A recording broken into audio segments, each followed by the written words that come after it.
Deputy Speaker, I rise to participate in the discussion on the political issue. Well, this is a very important topic. If we are given a very short span of time, I'm afraid we will make mistake while narrating our bone of contention. I'll come straight to the point. It is said that what brings Nagas together is pork. Honorable Deputy Speaker said, pork curry also brings Nagas together. But another very important issue that brings Nagas together is a Naga political issue. And therefore, on this basis, today, we all have come together, although elected from different political parties, but keeping the Naga political issue in mind with all seriousness. We all have extended our support to this present government under the leadership of our Honorable Chief Minister Nifirio. And therefore it is befitting that we discuss this issue seriously. But of course, our role on this Naga political issue, Honorable Deputy Speaker said, is very, very limited. We are an elected member from within the Indian Constitution, and therefore we can express debate, but as far as practical involvement in the process is concerned, our role is absolutely limited, Honorable Deputy Speaker said. Many of us seniors would grumble, but without going back to legal history, it is very difficult to connect Naga political issue to the present context. From 1944, I'll not go back to 18th century, I'll come back to 19th century, Honorable Deputy Speakers. When Nehru was in jail, he has written in his Discovery of India, you will find in page 545, where he was talking about the tribals within the Indian subcontinent. And he has recorded that an exercise be made, 10 years be made, a period of 10 years be given, to express their mind as to whether they would wish all these people to be a part of India. And he was particularly referring to the Nagas, because we have met our point from 1929 onwards. The record was clear. So although he was in the jail in 1944, Nehru was in the know of the Naga political in Brooklyn. And therefore, he has recorded in his book, I have the book with me, and on that basis, that was 1944 record. Then in 1947, the 9-point agreement came. So 10 years provision was there. I have stated this in the last house in the debate on this political issue, that there was a variation of interpretations between the NNC and the government of India. Because in the provision of the 9-point agreement, after 10 years, the NNC will be given an option whether they would wish to be a part of India or they would wish to settle a freedom for the Naga people. So the interpretation was that the NNC, the Naga people took it that yes, this after 10 years, we will decide on our own. On the part of the government of India, they started interpreting that no, after 10 years, you should amalgamate, merge within the Union of India.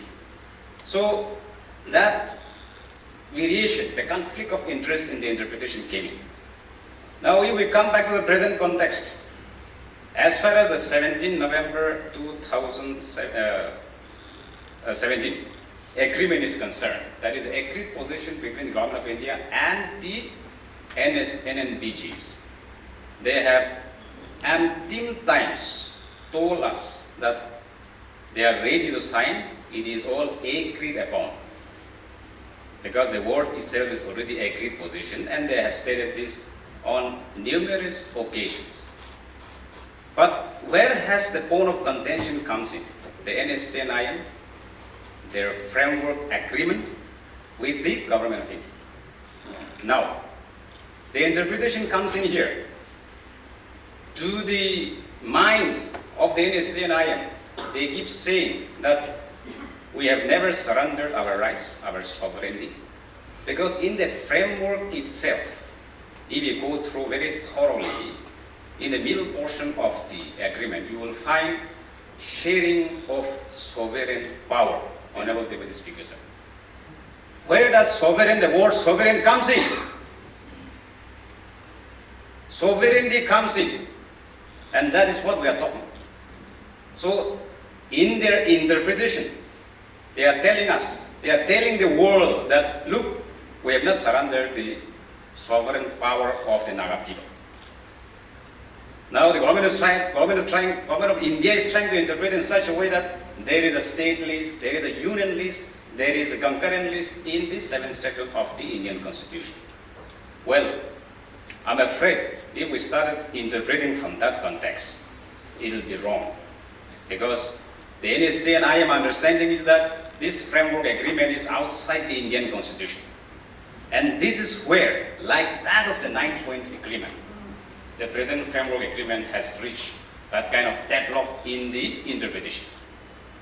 What role can we play? As I said, our role is very limited.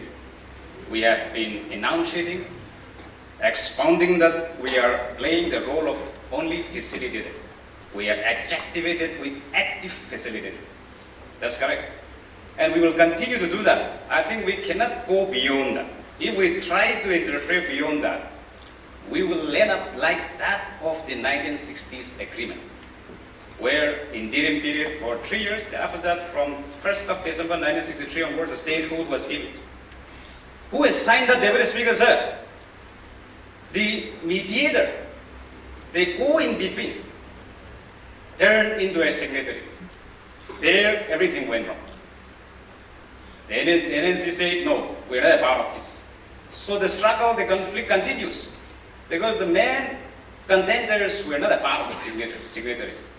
So this is where the struggle continues. And even after this creation of statehood, with the signing of this 16-point agreement from 1960 onwards, Nehru, although he was the one who kept saying that even if India goes into pieces, even if the country runs into blood, all country runs in rivers with blood, I will not give the Nagas independence. He kept saying like that. But if you see the record, he was very anxious, because some of the scholars says, Honorable Deputy Speaker, that Nehru died out of heart attack. One reason is, of course, the Chinese aggression in 1962 towards Arunachal side. But another reason was on the Naga political movement. Honorable Deputy Speaker said. That is, some of the scholars say so. And how I will corroborate that to you, Honorable Deputy Speaker said. There is a record, there is a possibility. Because although the ceasefire between the NNC-FGN came into being on the 6th of September 1964, but the preparation, everything was done by May 1964. Official declaration took place only on the 6th of September, but May. So, in the later part of May, Nehru died. According to Reverend Michael Scott record, the search for peace. He died right after signing the ceasefire, 2 days after the ceasefire. So, Nehru was worried, probably, extremely worried of this Naga political issue. Now, why he should be worried? When the state was created in 1960 and the movement intensified. So after creation of the state in 1963, let us say 1960, because 60 to 63 is the interim government, so we will say 1960.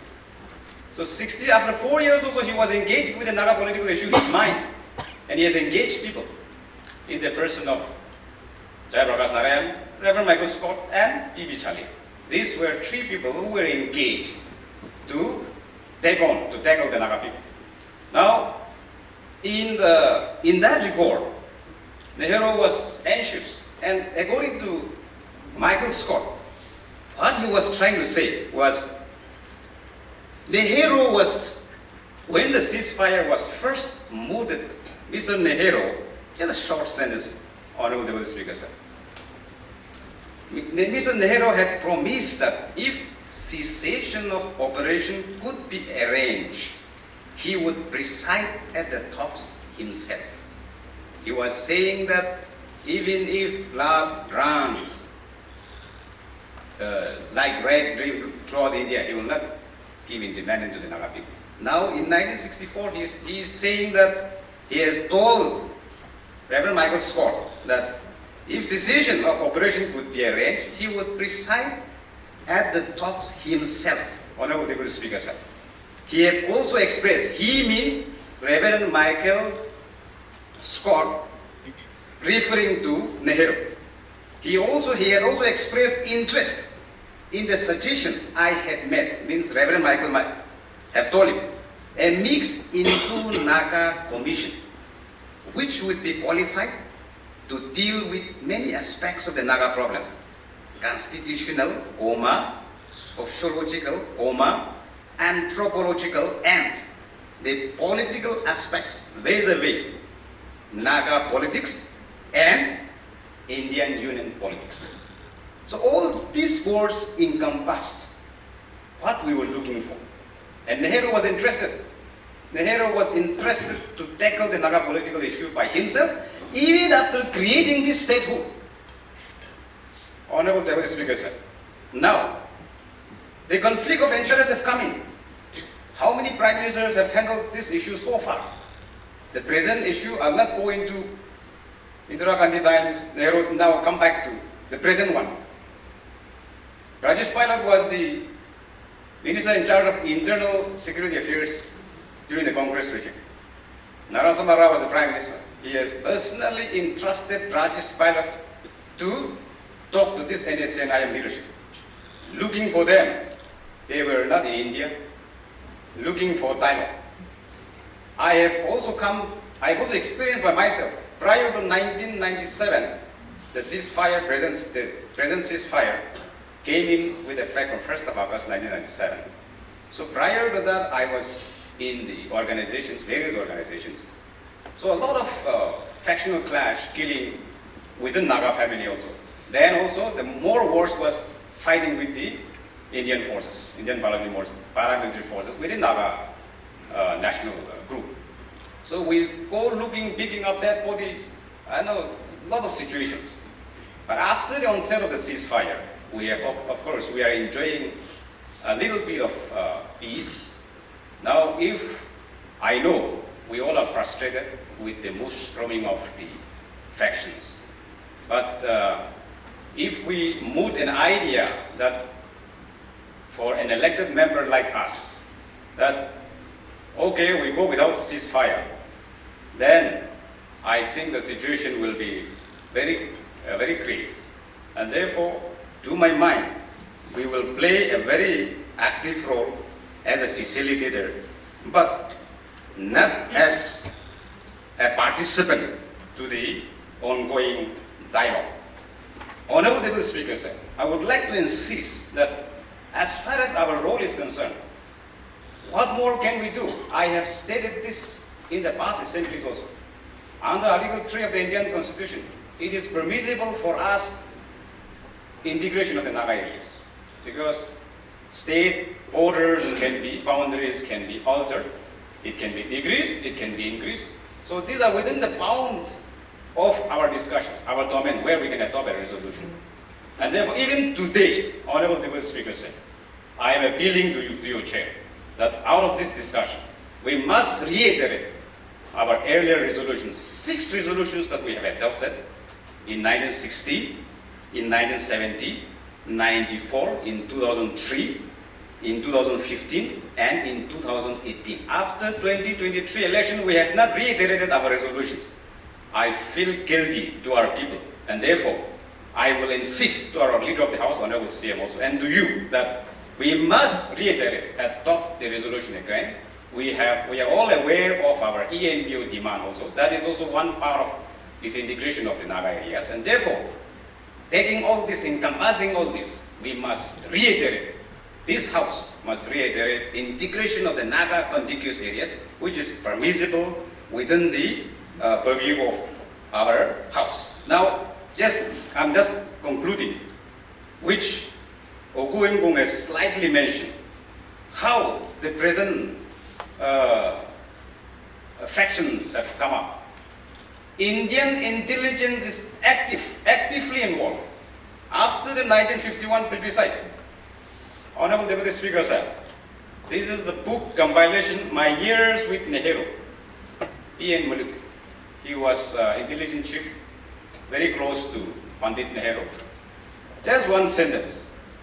After the 1951 plebiscite, they tried their best, level best, to negate 1951 plebiscite. How? History will prove. This is written by him, My Years with Nehru. It's not my words. How they have played. So, we have advocated military measures in Gyeongsang, where there was no administration previously, because they were part of Nepal, an administered area, and which was not officially under the Naga National Council. It was apparent to us that something in the nature of a political settlement was necessary in the Naga Hills district. It was plain that the resolution on the plebiscite, without evidence, I will not speak, speakers. These are evidence, which the All Tribal Conference of the NNC had passed at Kohima in 1951, could only be undone by another resolution passed by an equally representative conference of all the tribals of the Naga Hills district. And unless this was done, the tribals would be bound by the original resolution, and it would be difficult to shake them off from it. That SM That was the intelligence chief passed in Kohima. That conceived a brilliant idea. See, to tell me the brilliant idea of mobilizing those members of the NNC Executive Council who had broken away from PISO. They tried to divide the NNC after the 1951 plebiscite, and these are the evidence they have recorded. Broken away from PISO, and who had been kept in the background by him and Impungmeren out, and convening an all-tribal conference of the Nagas with their help. That was fully supported by us. That was fully supported by us in this move. And I personally kept the Prime Minister and the Home Minister informed, and they were also quite taken up with this idea and wanted this to be done. This conference was planned to be called at Jakama in the Naga Hills district in the beginning of March 1956. It was also planned that the conference would depose PISO from the presidency of NNC and denounce the federal government and the violent methods started by it. So this the record will show. So these are the things which the same methodology, the same modus operandi is being applied even today by Indian intelligence to divide the Naga people further, east and west, north and south, even within the factions. So therefore, in my humble submission, Honorable Deputy Speaker sir, I think we cannot go beyond the role that we can play. Yes, we all wanted early, immediate solution, but I think our leaders, they have sacrificed a lot for this cause. We cannot just rush and conclude. Let me conclude with what PISO interviewed. Just 3 sentences. This is in 1985, in the United Kingdom, where what PISO has said in one of his interviews. What was the outcome after meeting with Jawaharlal Nehru? Because he also met Nehru. Nehru offered me many times for honorable public officers in India. But I refused many times, and totally he offered me a blank political check, but I refused. In 1947, Nehru asked me to become the governor of Assam, since Nagaland was then known as the Naga Hills district of Assam. But I refused. Nehru asked me to become the chief minister of Assam, but I refused.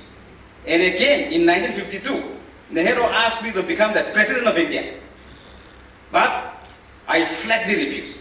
I told Nehru a number of times to treat the Nagas as equals among the free nations of the world, then said on March 20, 1952. So I think a lot of offers have been made to our leadership. Even today, we never know. Such kind of offer may be going on.